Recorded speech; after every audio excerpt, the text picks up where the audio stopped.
Teks laporan hasil observasi. KD yang akan kita bahas kali ini adalah menganalisis isi dan aspek kebahasaan dari minimal 2 teks laporan hasil observasi. Lalu KD berikutnya mengonstruksi teks laporan hasil observasi dengan memperhatikan isi dan aspek kebahasaan baik lisan maupun tulisan.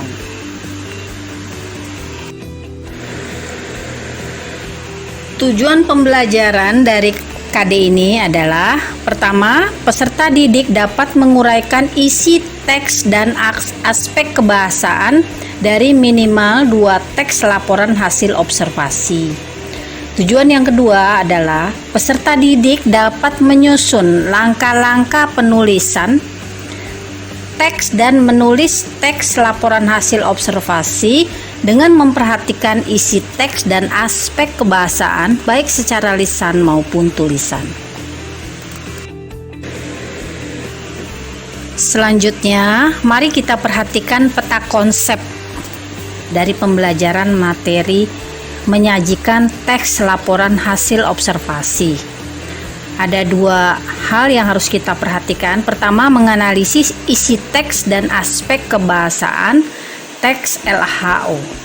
Yang kedua, mengonstruksi teks LHO. Dalam menganalisis isi teks dan aspek kebahasaan teks LHO, ada beberapa hal yang harus kita lakukan.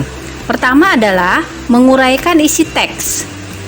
Lalu yang kedua, menganalisis isi kebahasaan teks. Di dalam mengonstruksi teks LHO juga ada 2 hal yang harus kita lakukan. Pertama, kita harus mengetahui bagaimana langkah-langkah penyusunan teks. Yang kedua adalah merevisi teks atau mengedit teks.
Menguraikan isi teks laporan hasil observasi, diantaranya kita harus tahu dulu apa itu laporan hasil observasi. Laporan hasil observasi ini termasuk salah satu teks faktual, berarti bukan teks fiksi tapi non fiksi. Karakteristik isinya diantaranya, karakteristik berarti ciri-cirinya. Pertama, menyajikan fakta, ya, berupa peristiwa, benda secara faktual. Lalu ciri khas berikutnya menambah wawasan dan pengetahuan. Artinya bersifat nyata, tapi bukan bersifat hiburan atau fiksi seperti novel.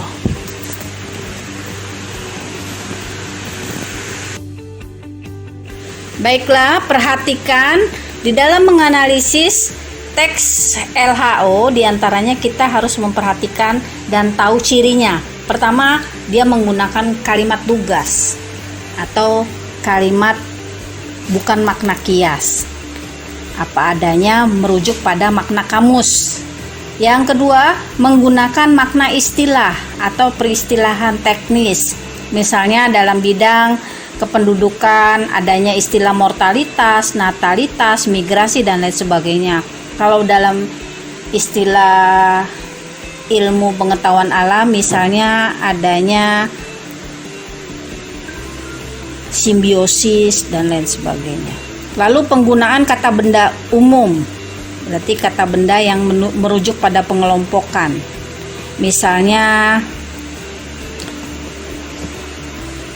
meliputi kata benda, kata kerja, material, dan lain sebagainya, atau kata keterangan dan lain sebagainya. Baiklah, berikutnya adalah langkah-langkah penyusunan teks LHO. Pertama, kita harus menemukan topik, ya, tentunya dengan melakukan observasi. Berikutnya, yang kedua, mengumpulkan fakta. Dari observasi itu kita akan menemukan fakta-fakta di lapangan. Yang ketiga, mendata topik-topik penting. Kita pilih topik-topik penting yang mana yang akan kita jadikan bahan. Lalu yang keempat, menyusun kerangka karangan atau kerangka laporan LHO.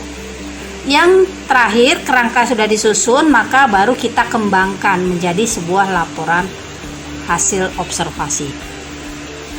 Sekarang kita akan membahas tentang KD menyunting teks laporan hasil observasi.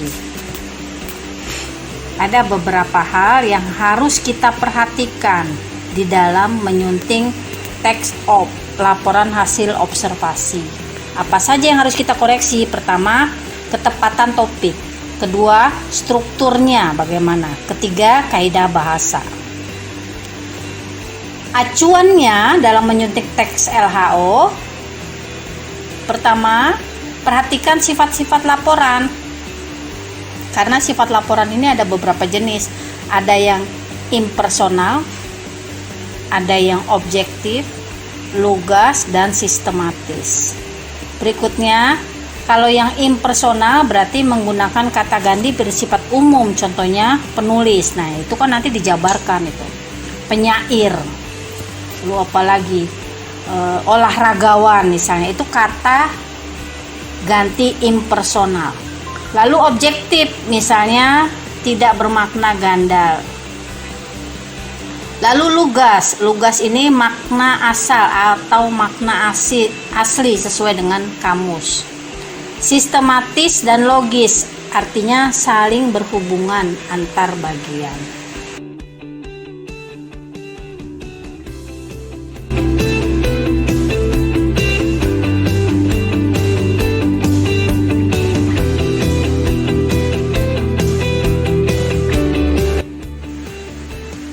Demikianlah penjelasan tentang KD menganalisis isi dan aspek kebahasaan teks LHO serta mengonstruksi teks LHO. Semoga materi ini bermanfaat dan bisa dipahami. Sampai jumpa di lain kesempatan. Assalamualaikum warahmatullahi wabarakatuh.